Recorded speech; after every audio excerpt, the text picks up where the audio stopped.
Good day, Ma'am and Sir. I am Mercedita Rosaraga, 43 years old, single, and been working in Singapore for 3 years with one employer and 9 years in Hong Kong with 3 different employers.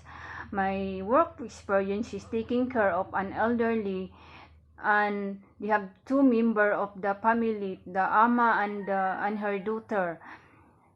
And I know how to speak basic Cantonese as well.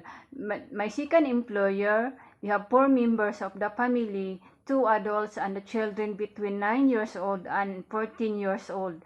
My main duties and responsibilities are taking care of the children and the 2-story house, like cleaning, cooking, doing the marketing and gardening.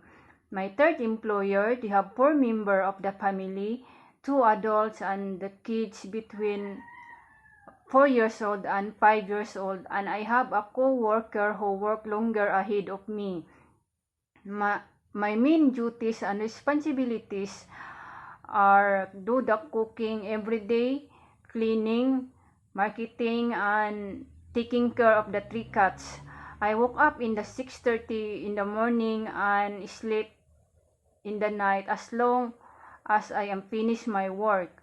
But unfortunately, I have the coworker who is always have an arguments with me, and some we have misunderstanding, and it makes me unhappy every day. That's why I decided to resign. So I worked there just 7 months only. To my future employer, I will try my best to do my job well, and I will make sure to follow all your rules, and I try my best that you won't regret for choosing me as your domestic helper.